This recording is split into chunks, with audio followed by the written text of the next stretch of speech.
lagi di channel Arianto. Kali ini kalau kita bahas tentang turunan dari minyak tamanu menjadi biosolar ya. Nanti saya dibantu oleh Mas Yudi nanti yang sebagai menanyakan Mas Yudi, dan pakarnya langsung ahlinya yang pernah membuat saksinya ketika itu digunakan oleh Gubernur Jawa Tengah ya Pak Pitaloyo pada saat itu ya. Dan ini dengan Pak Barino yang sebagai istilahnya formulatornya juga pada saat itu. Nah ini bisa cerita di sekelumit, nanti Mas Yudi bisa menanyakan juga dulu gimana kisahnya tahun berapa dari sebenarnya awalnya itu di tahun 2000. Itu ceritanya kan dari Profesor Sudirman menemukan bahan alternatif terkait nabati yang berbasis nyamuk. Itu kita masih tanda tanya karena kita juga belum tahu bagaimana terus caranya, terus seperti apa sih, kita masih tanda tanya. Dan itu waktu rapat pertama kita diundang ke kabupaten itu di tahun 2008 malah terus dipastikan lagi akhirnya di tahun 2009, tepatnya 5 Desember atau berapa itu, agak lupa, atau 15 Desember itu telah diresmikan pabrik nyamplung yang ada di Paturejo sama oleh Menteri Kehutanan waktu itu yang menjabat Bapak Zulkifli Hasan.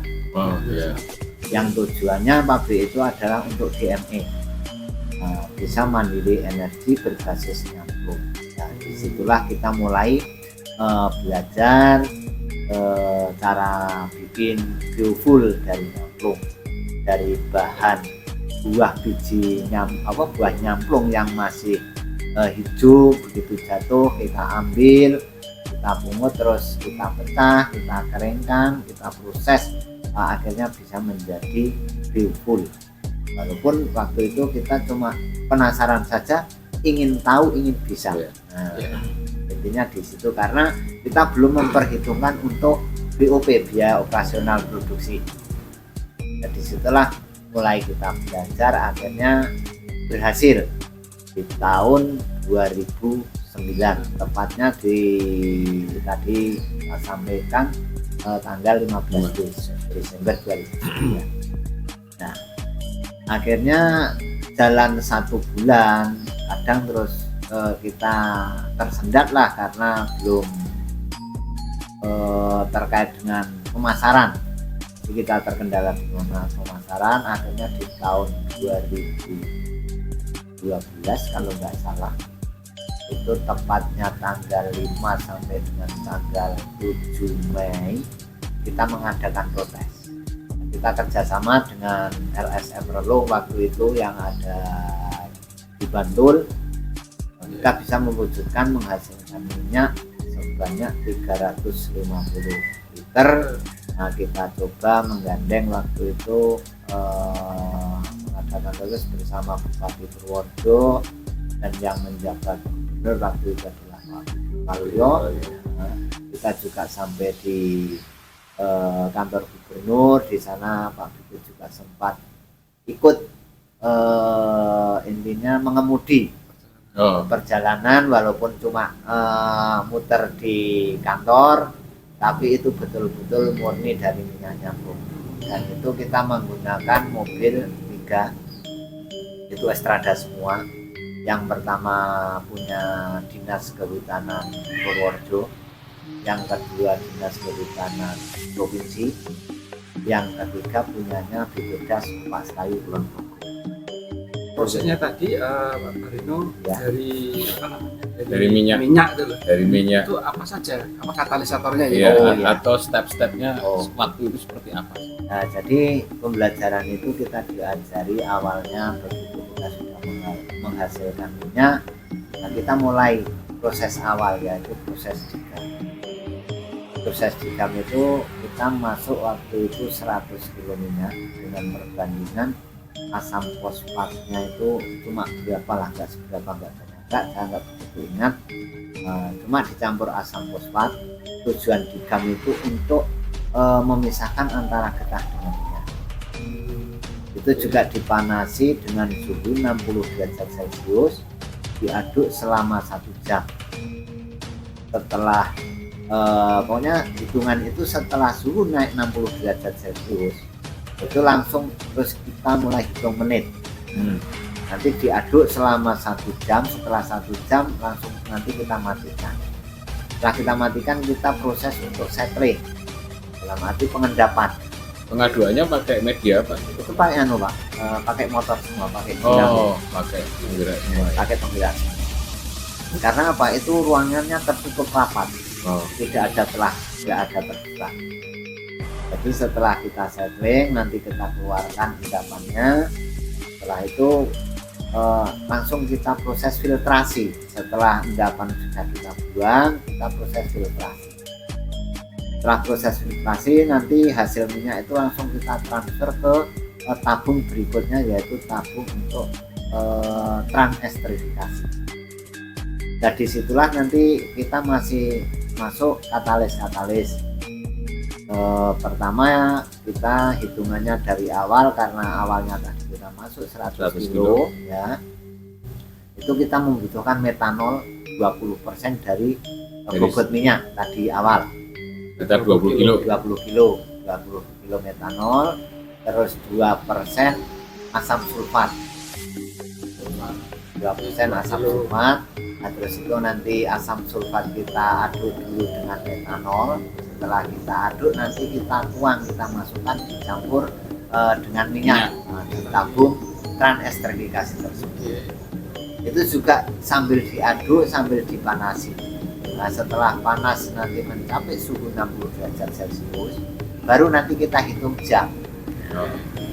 Setelah kita hitung jam, nanti diaduk selama, agak lupa itu 1 jam atau 2 jam, karena sudah terlalu lama itu terjadi di tahun 2009. Setelah kayak gitu, nanti kita juga proses awal lagi seperti settling untuk memisahkan gisrol. Nah, gisrol itu adalah kotoran sama metanol tadi. Nah, nanti kita pisahkan dengan minyak. Nah, itu settling kalau mau bagus itu ya minimal 24 jam.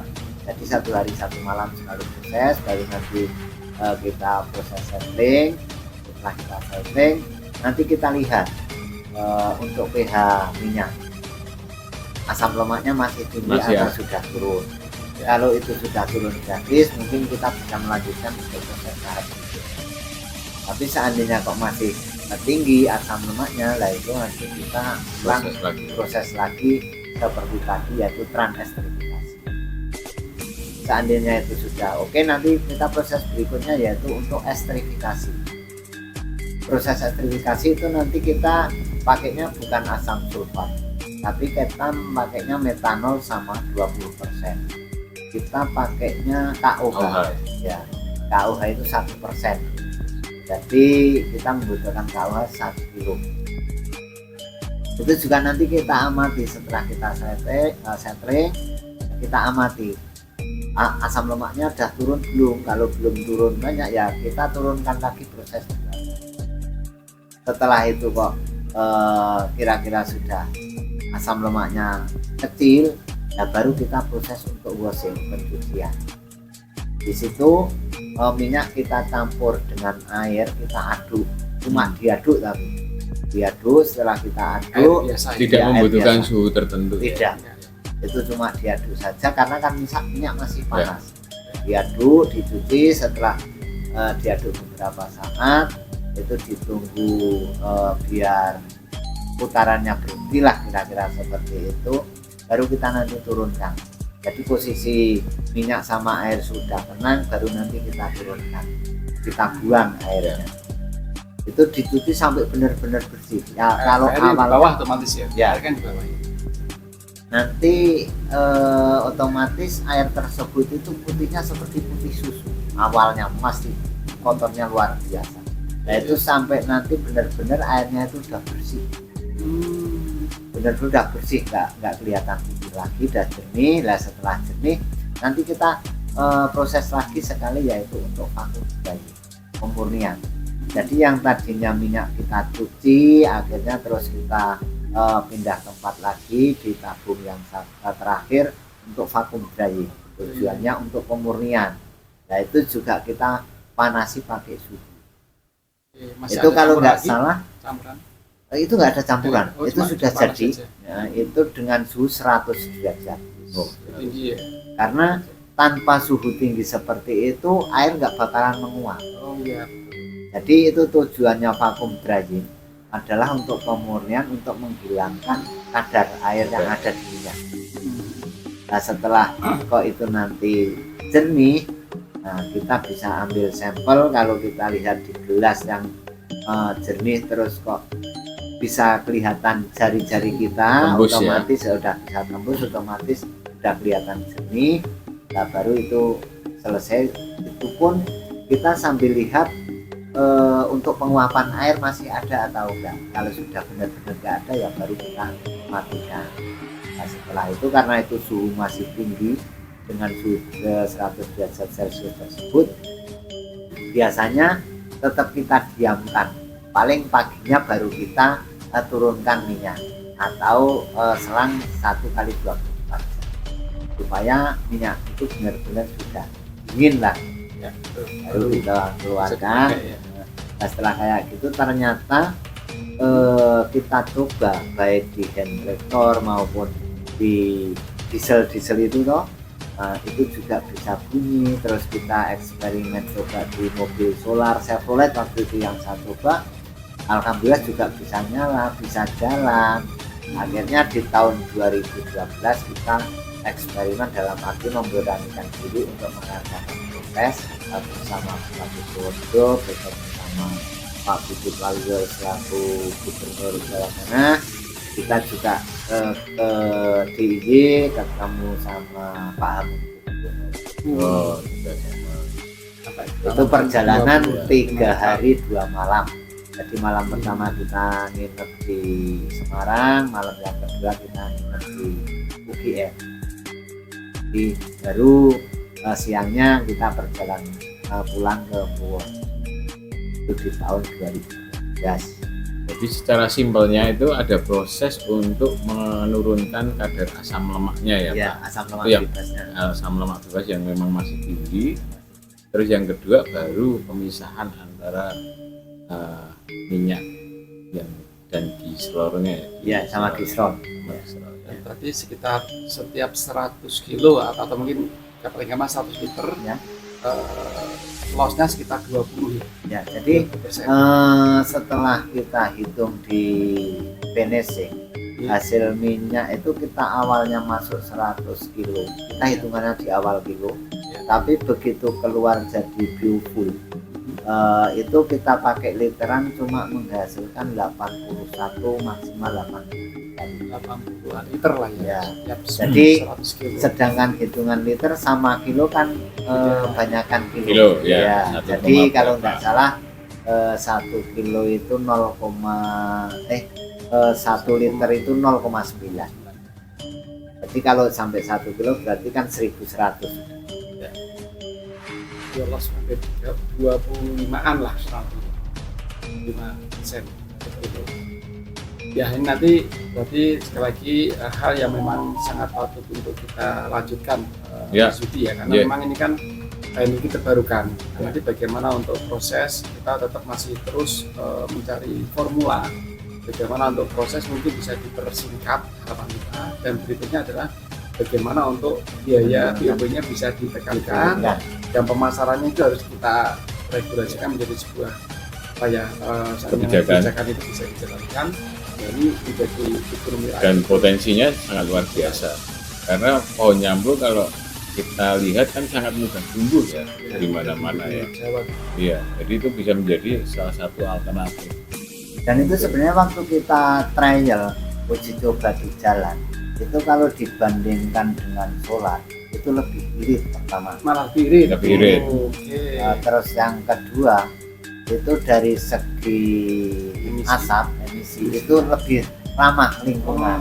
Cuma yang kita belum tahu nanti resikonya di mesin seperti Dampaknya apa, lah, dampaknya dampaknya seperti apa itu yang kita belum tahu karena belum ada tindak lanjut. Betul. Tapi kan uji coba kan udah pernah Sudah pernah dilakukan ya, dilakukan. waktu itu dari Pernah Projo ya, dilakukan, betul. Projo, kemudian Ke ke Semarang, Jateng DIY waktu Jateng itu. DIY ya, Jateng udah kita DIY. coba. Jadi dari Purworejo perjalanan ke Cilacap dulu. oh Cilacap Ya, dulu. karena apa perbatasan kan? Ya, Ya, kita perbatasan sampai Jawa perbatasan, Barat.